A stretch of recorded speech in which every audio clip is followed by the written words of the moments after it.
In case you haven't heard, America's medical industry is pretty aft, but it doesn't have to be. Welcome to Wright to the Root. I'm your host, Stephanie Wright. Join us as we dig down to the root of the insurance industry's most complex problems and how we might be able to turn it all around. Today, we are in Reykjavík. I'm visiting with Dr. Brynja, and she's got a very unique experience with graduating here in the University of Iceland as a dentist and then practicing in Sweden for 11 years. So I'd love to hear about your journey. I decided to become a dentist when I was a teenager because I had dental phobia. But the people at the clinic, they were so nice and kind. So I always thought, I want to do this and take care of the phobic ones. I also was good with my hands, so I decided finally when I was 17 that I wanted to become a dentist. Wow, that's so great. And as you talked about wanting to treat people with phobias, in your office, it's so invitingly calm. So you graduated, was it 2003? Yes.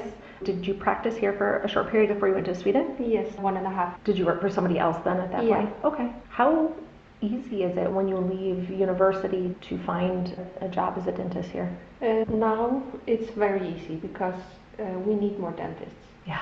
I read a statistic that there's one per 5,800. Yeah. At that time, there were a lot of big groups that graduated maybe 40, 50 years ago, but they have stopped working now because of age. We don't have as big groups graduating today, so that's why we need more dentists.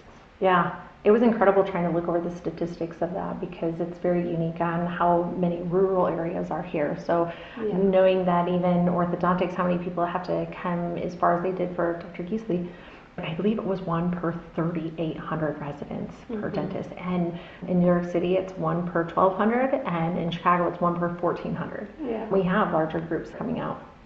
It's a 6-year degree that you have here, and then you worked a couple of years.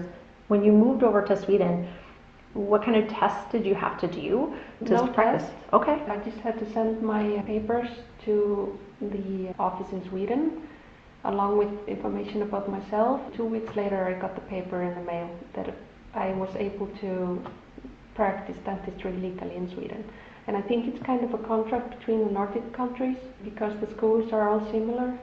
I had a friend from Chile and one from Bosnia, and they had to go to the university in Stockholm to take this test and like a board exam. Even then, I look at it from, and this is what's kind of mind-blowing, and I think that a lot of our private universities, even in America, there's some significant challenges with that because when I look at the debt ratio that you guys have and then what it takes to go to another country. Graduates right now in America, after becoming a dentist, they're coming out of school with $300,000 to $500,000 in student debt.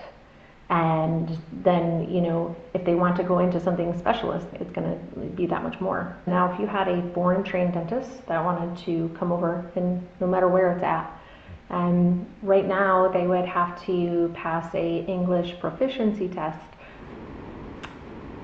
They have to get on a waiting list for school. So it could take 2 to 3 years just to get into dental school, and then another 2 or 3 years to be able to practice. And so you have a lot of these countries, and like your own, that you don't really have debt when you're going into university. You're becoming a doctor. These doctors that will come and they want to move and work in America, they're also acquiring $200,000 to $300,000 in debt just to practice when they were dentists elsewhere. I think it's fascinating, and I understand the relationship between countries in this area, but 2 to 3 years of additional education is, I feel as though if the doctor can pass the boards here, that should be the starting point for if they need additional education to provide the same standards of care. I thought it's great that you're able to have that level of flexibility. And is that the same within the healthcare system as well too? For like your husband, he did his education in Sweden, so when he came here, was it relative to the same? He was educated in Iceland for the medical doctor, but he went to Sweden to take the specialty. Did you work for another doctor before opening your practice? I had been working in Stockholm for 11 years, so my clients were all there. I started from scratch, worked for a dentist friend, and started building my own base of customers. After 4 years, we decided, me and her, to move here just down the street because the other place was like a little bit crowded. We decided to move here and open our own. We are two companies in the same local. We have some of those systems within America as well, whether they're two different business entities. They have some shared spaces or just some of the different group practices as well. We try to keep patients with the same doctor who did the diagnosing, but it's kind of nice because if you wanted to go on vacation, it's not like your patients wouldn't have somebody to see either. So if somebody wanted to do any size space, even for a single doctor, what is the typical loan process and what are some of the ranges for opening a practice from start look like, the range in price? In my case, I thought it was really hard because I've only been in Iceland for 4 years, started fresh basically because my customers were in Sweden. We went big, we wanted to be like the dream clinic, and of course it costed a lot of money, but I've been working hard to pay those loans off. I have 2 young dentists that have just started with me. What is the typical percentage for the interest rate for loans? It's 10%. So that's pretty similar in relation to America. I think it's between 6 and 10%. I don't really know the varying factors. We've had some inflation in Iceland for the last few years. We think the interest is high. Yeah, we definitely have some higher interest in America right now as well. So I would have to believe you have a lot of families that are here, correct? Yes. What is the percentage of adult to child patients that you have? So in my practice, it's probably 60 adults, 40 kids. Okay. And I have the grandma and grandpa and the parents of the kids. Oh, that's so great to be able to have that generational dentistry aspect of it. I want to touch base a little bit more. And to me, when I look at Iceland's health system when it pertains to dentistry specifically, I think it's almost like a hybrid system because they will cover everything for 18 and younger and then adults. 67 and over. That's great that they have that. What does that look like? From filling out the different claim forms, are there significant denials? Tell me how that works. For some things we have to apply in forehand, but the government pays basically for 67 years, over 67 years old patients. They pay like the prophylax and fillings and the basic stuff, the checkups. But if you, for example, wanted a porcelain crown, they have just like this one sum that they pay once a year. So you cannot have like 5 porcelain crowns and the government pays for it. You can have one and they pay a part of it. Then you have to wait another 12 months to have the next one done. So within patient side for your children, from my understanding, there isn't any sort of maximum for children, or is there? Yes, we have codes for each procedure. You can do this many x-rays per year, this many checkups and cleaning, so it's not like an open check. Okay. In America, it's typical for 2 prophylaxis a year, 1 set of bite wing x-rays, and 2 exams. Is that pretty similar? Yeah. Every year, does the government have their own set fee that they would pay for each one of those procedures as well? Does that increase on an annual basis? It's 1st of January and 1st of July that they increase. That's fantastic. One of the largest dental insurance companies in 2012 stopped increasing reimbursements, and in 2014 they decreased reimbursements to new graduates by 20%. That's bad. It is, and then they hadn't done anything in the last decade until about 18 months ago. They gave very tiny and almost insulting increases of 2.8% on average 3 different times, which obviously doesn't make up for the amount of time. And when you have graduates that graduated well before 2012, their student debt was of no significance compared to the ones. It's 2-3 times the amount now. And so when you have graduates coming out with $300,000 to $500,000 in debt, and now they're having the largest payer of insurance, which can make up 65-70% of the insurance income in so many practices, decreasing it by 20% than what they did previously in all other insurances. What is the margin of difference between what is submitted to your insurance company and your standard fee here? Our price list is higher than what the government pays. Okay. The percentage, I have no idea. That's all right. If I asked any doctor back home what the fee is for something, we tell doctors at home, like, you're not allowed to talk money, codes, or anything. Go do what you're good at, dentistry. But this increasing rate twice yearly by the government follows the national economic percentage. All right. I'm going to have to look at what that one is as well. Well, at least they do that, because it is mind-blowing to me that any insurance company will increase those reimbursements, because dentistry is significant now. And the different types of technology you have in the practice really restricts it. When you have $500,000 in debt from school, if you go to purchase your own practice, you might have anywhere between $500,000 and $1.5 million of debt on top of that. So many of these doctors, similar to what you were saying, is we had a lot of older population for dentists that were still making up for it. Well, now they're all retiring in mass amounts. Yeah. But they never updated the practice either. I kid you not, there's some practices that still have film dentistry that younger dentists are purchasing. So difficult to update anything when you have that as well. All this equipment costs a lot. Your practice is so top of the line. I'm going to have to brag about even the vacuum room. I couldn't hear it anywhere. Because it's like soundproof. It's amazing. Yeah. But I see when I come down the hallway, I believe I saw some 3D printers as well in one of the rooms. Yes, that was great. And the CBCT, you had called it something different. OPG, it's a panorama X-ray machine. Does it do like the CBCT on it? No, we buy that elsewhere. Yeah, that's pretty typical in a lot of our practices, unless they're doing some expanded services, which is actually a really great question that I wanted to get into. Is there anything that continuing education to keep your license here? Yes. What does that look like? It's like it runs every 3 years, and in that 3 years you need to collect points, like CE education points. We have a big annual thing where you can get some of the points, because we get educators abroad to come here and talk for our community. And then we have to go abroad or take some online classes ourselves. We have to collect like 85 points over this 3 years. If we don't, we might lose the contract with the government, so we cannot collect fees from them. But I think it's perfect. I think it's absolutely great as well. I love seeing doctors when they go outside their comfort zone, not trying to disrespect the older generation of dentists, but they're comfortable. They don't feel a need or urgency to continually expand on their services and education. So I think it's really great to have that opportunity. So when you go to a class, say you went to a half a day continuing education, how many points would you get for a half a day? A half day is 6 points. Okay. You have a lot of education in that 3 years. Yeah. Where are other places that you have traveled to get your CE? I went to Portugal last year. Went on a course with Nobel Biocare and implant course.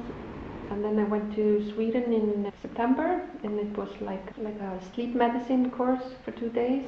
I've done a lot of like Invisalign, and last year it was endodontics in Stockholm.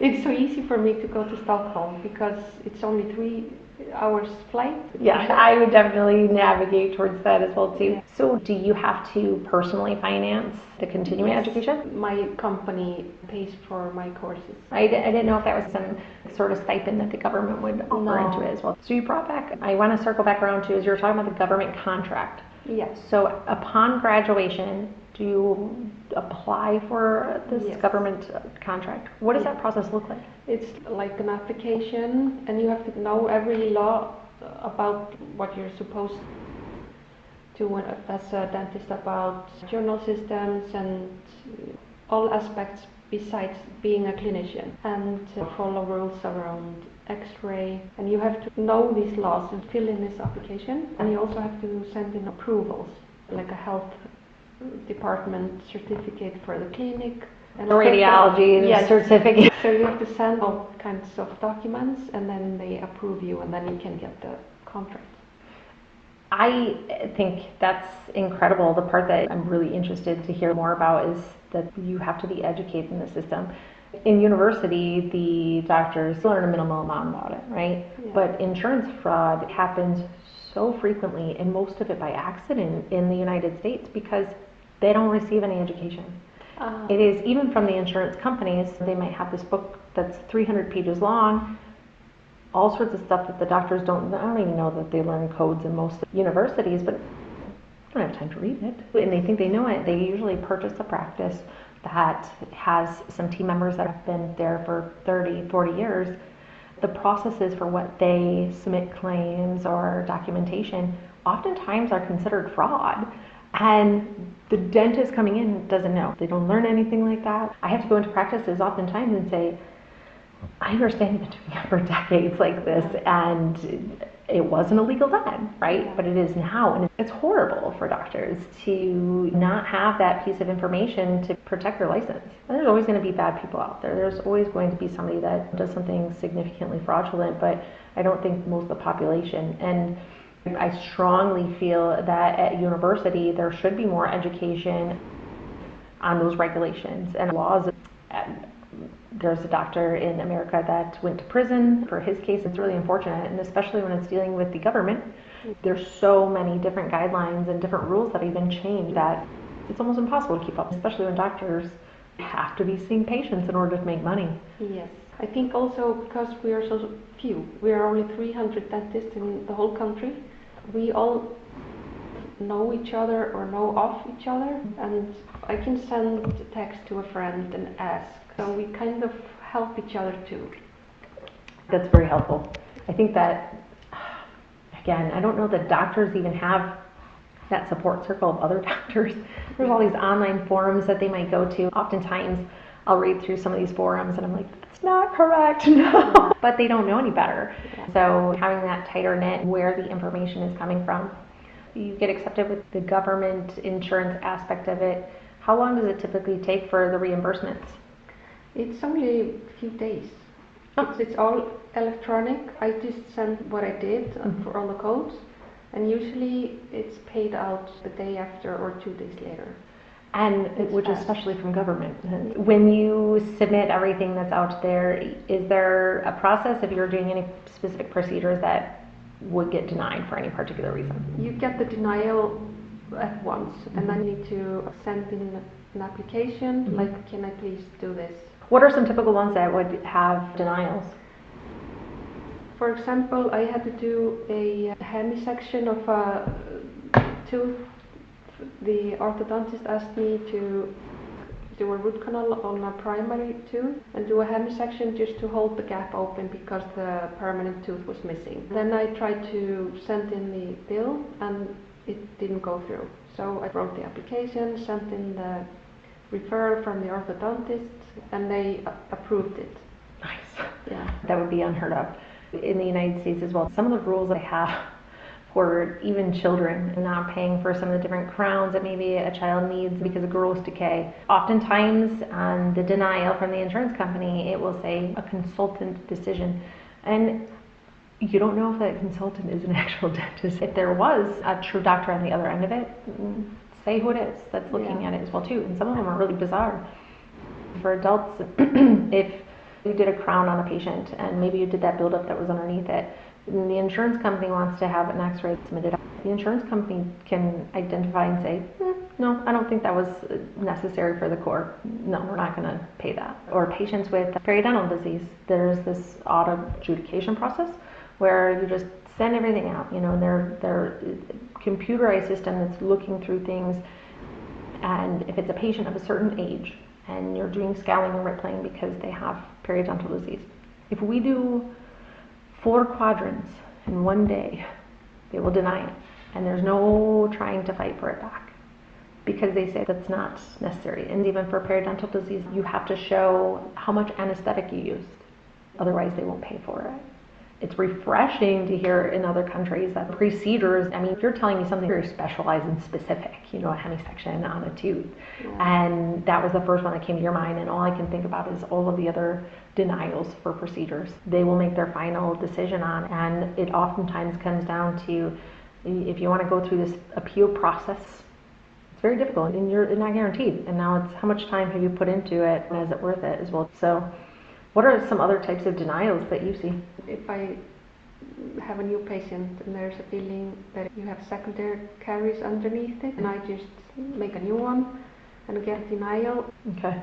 Are you able to show proof that there was decay underneath it? Yeah. All right, and we have something that's pretty similar as well. I try to help my doctors with some of them. You have to have your patient sign off on it. If it's something outside of a faulty restoration, we do have some of these opportunities where if a patient signs a consent that they know it's not going to get paid by insurance because it wasn't a faulty restoration, it's their own oral health or in compliance of care as well too. Yeah. So we have those opportunities, but doctors do not know that that is an opportunity. They just take it for what it is. Other ways, they have a patient that has decay, and they're not going to have that for them as well. When it comes to some of these different procedures, what does it look like for reimbursement for a 16-year-old patient, the 4 bite wings exam?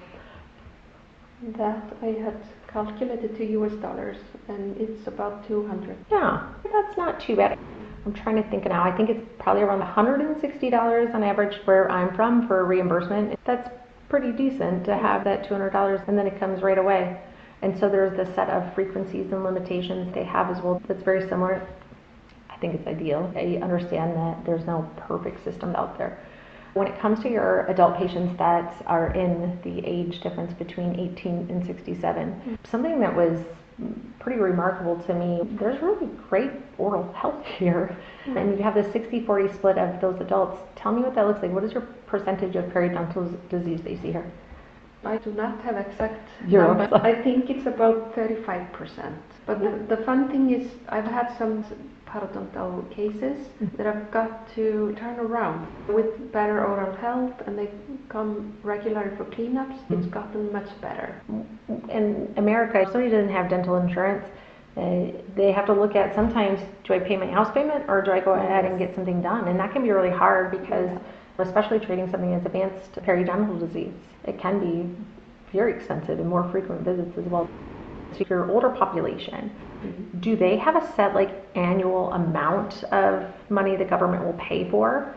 No, but I can only use the codes 2 times a year or something like that. Sometimes they have to pay for themselves. I feel like the government is very generous about it anyway.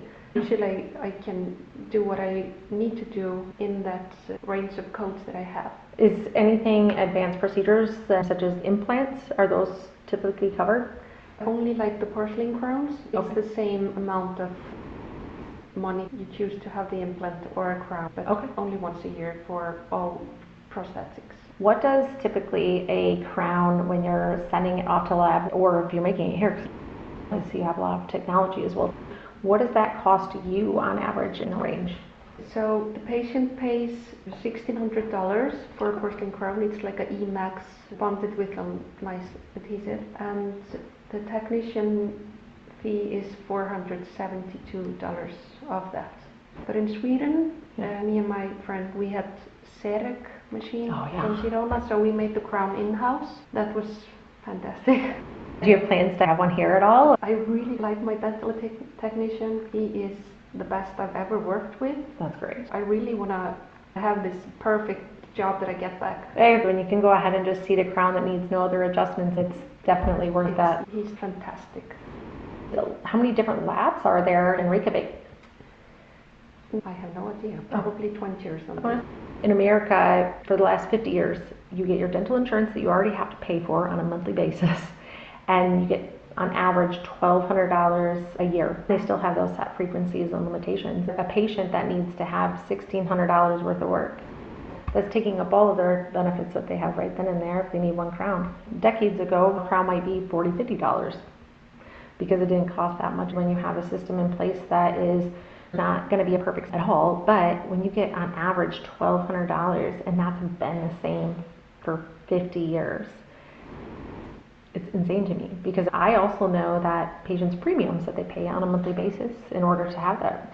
How much do they pay per month? It can vary. If it wasn't an employer group one, you might pay a couple $100s per person a month. At that rate, if you have exceptional oral health, just pay your doctor directly, because it's basically a $1,000, $1,200 coupon. If you have a group insurance on there, you can get, it's pretty reasonable actually. It's, maybe $20, $25 a month if your large corporation's paying for it. It might go up a little bit. There's a whole family. The cap on it is still kind of crazy to me, because they will continue to, the insurance company will deny everything they collect. so much money in premiums, tens of thousands, hundreds of thousands of dollars, yet they are the ones that try to decide whether somebody needs dental care or not. Are there restrictions for care as it pertains to pediatrics for codes that maybe they wouldn't pay for, like implants or anything sort of like that? Is there like a age that they have to meet? Yeah, and then you have to apply for it. If you're missing teeth genetically, you send in all the documentation and x-rays and they approve it or not. Yeah. But there are guidelines, so you know that this person is not going to get approved. They have to have not only one tooth missing and stuff like that. Okay. Well, then again, too, they've got to put some cap out on it somewhere, right? So that is quite interesting to me. How often do you find that your patients and cost is a challenge for them when they need some of this advanced care? That happens probably every day because people's economy is very different. Mm-hmm. So we have like a few ways to go then. They can pay monthly afterwards and stuff. Do you set up your own private payment plans within the practice? We have this credit card. The company buys the contract and I get paid and they pay the credit card company monthly. We have something similar. It's called Care Credit. Oftentimes it might go for 12 months interest-free for the patient. It generally is a larger fee that the doctor pays to use that, but it certainly helps out when you have patients that really need that care and to make those choices. There's so many of them out there that if it doesn't hurt, they're not going to fix it. Iceland is very expensive to live here. I did not realize that at all. I came here, how expensive everything is. Very expensive.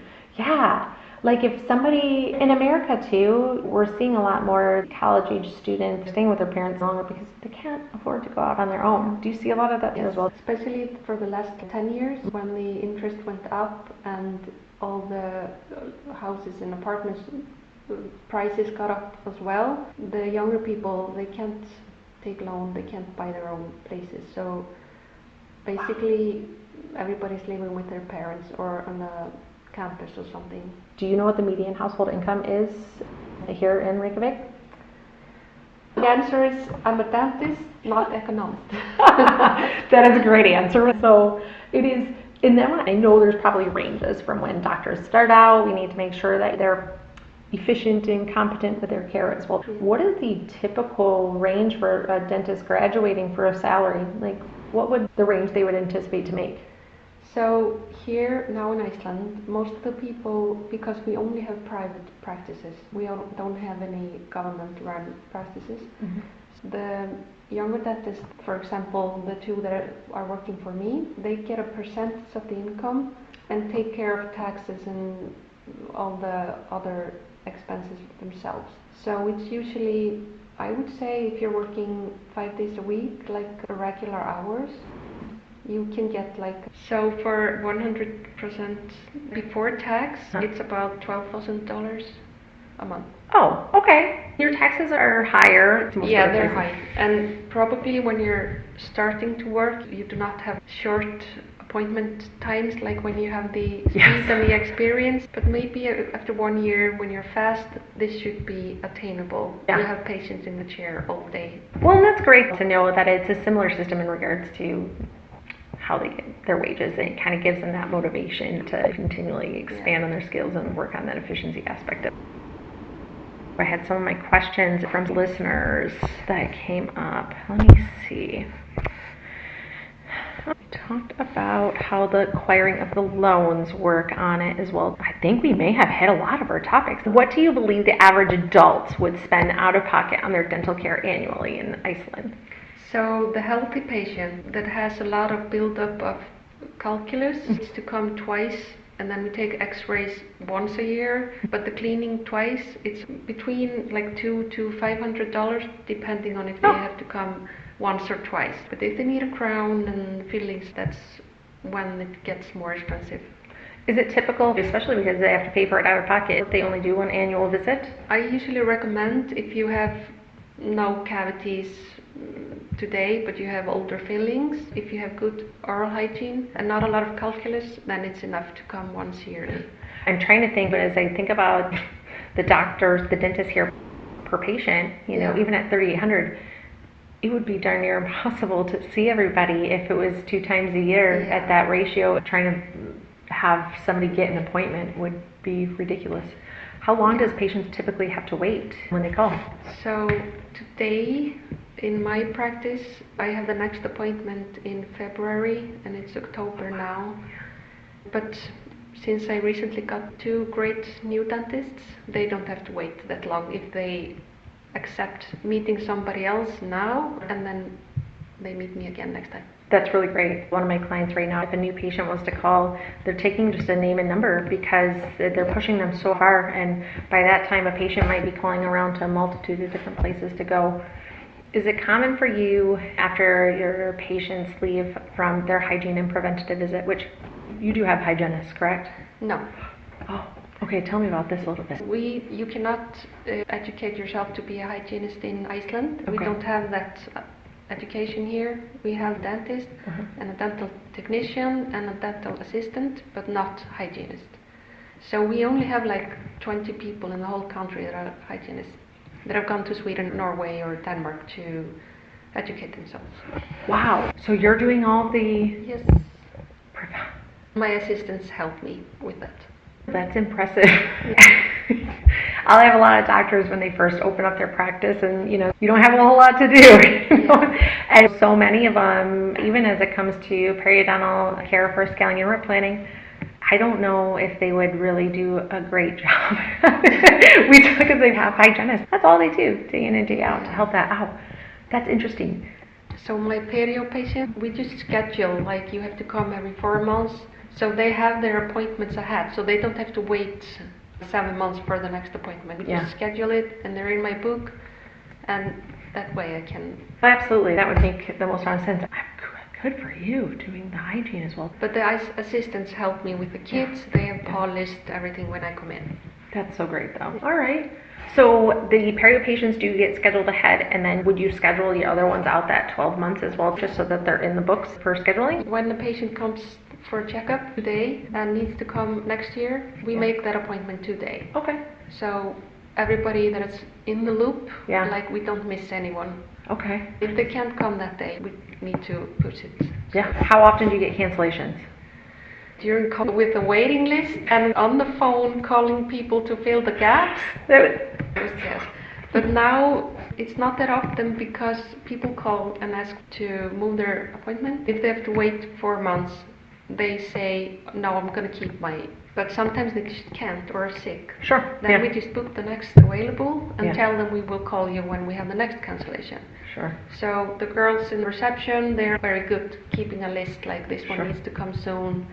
So they fill the gaps for me. That's fantastic. Do you guys have anything that's like a patient communicator for texting and confirming appointments? We send out SMSs. The system does it automatically 4 days ahead and 1 day ahead. Okay. But you cannot reply the SMSs. You need to send us an email or call. What software is it called that you use to manage the practice? Opus Dental, and it's Norwegian. Opus Dental. Okay. And it's been translated to Icelandic, and it's also very much used in Sweden and Norway. I noticed some Macs as I walked in, which is not as common. We have, I believe, only one that is with an iOS system, and it's actually just called Mac Practice. We're running on the Macs. How do you do it? Because Opus only runs on Windows. Yeah. And I just think the Macs are so beautiful, so I wanted to have them. I'm not going to tell on you, but I'm going to share this. So I run Windows on my Macs.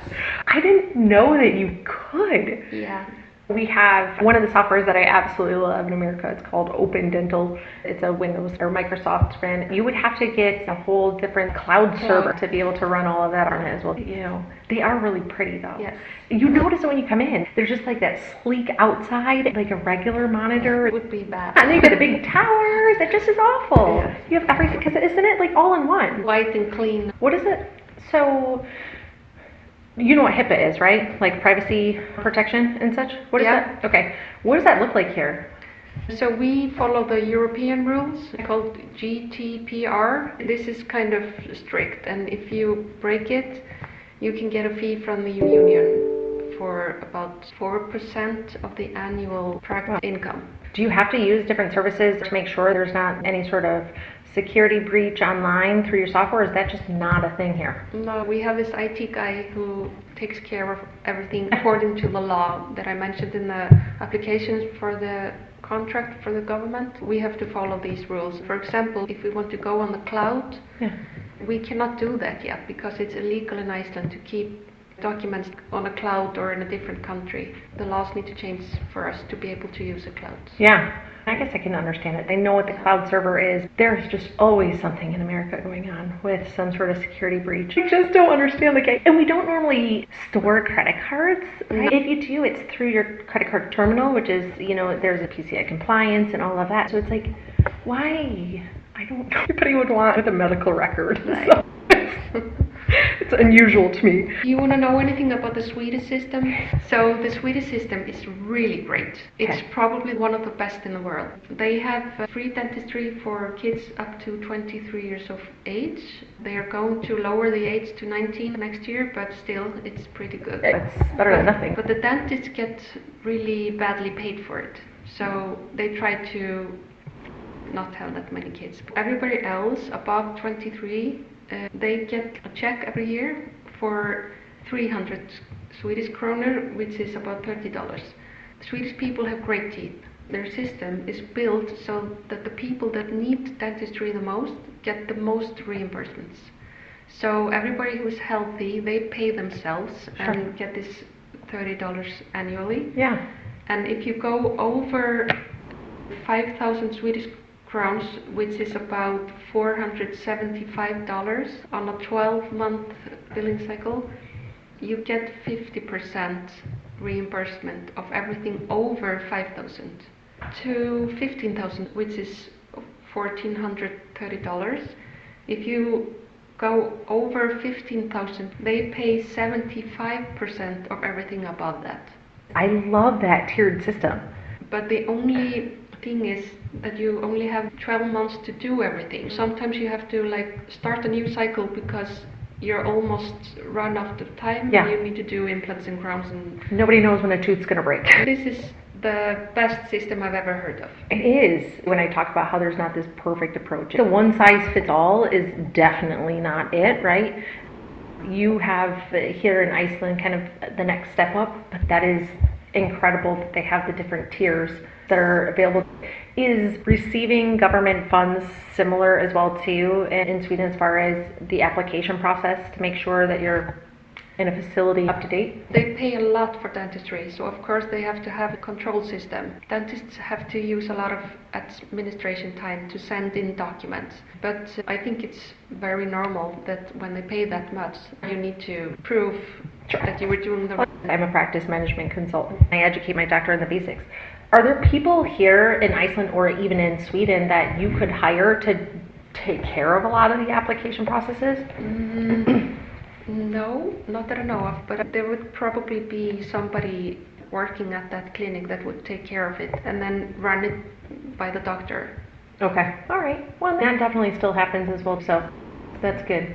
I was just curious if you guys had to be the ones to really sit down through every tiny portion of it. Yes, when the Swedish doctors, I know, and sometimes there's a lot of time that goes into this. When you graduate and you're filling out the paperwork and documents, what is the time frame before getting approved?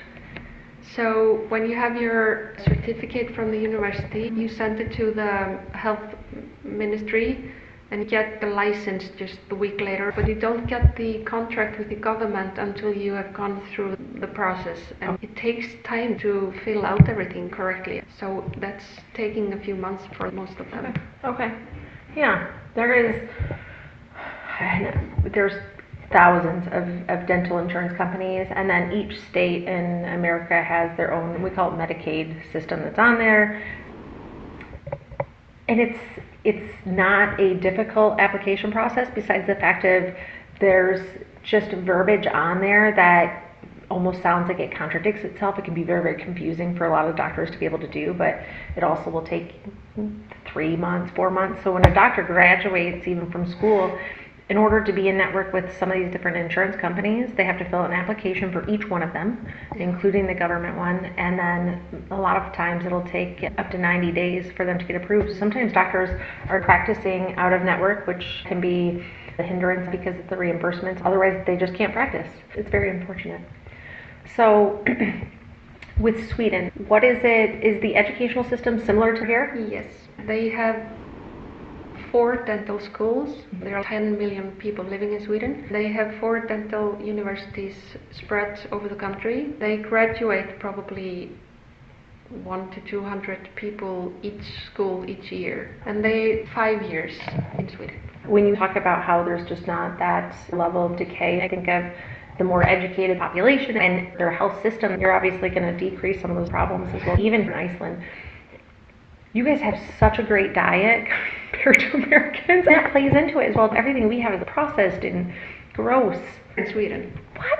I have to go there now. So we eat very clean in Iceland. Of course, you can find fast food in Sweden as well. But I was there last week, and there are so many lunch places with these healthy salads, and everything looks so fresh and new. So in America, many of the large cities have fluoride that's in the water. Does that happen here or in Sweden? No. No, okay. You can go to the pharmacy and buy fluoride. So it probably comes naturally because there's fluoride that falls to the ground when we have volcanic eruptions. So we probably have some in the water. Okay. But there's nothing added. Okay. I go to Tanzania and do some dentistry there as well. They have so much fluoride in their natural water, so they'll have fluorosis staining going on because it's so high. Is fluoride here a controversial topic? I get people from time to time that think it's a toxic like if you overdose on it, it's very toxic.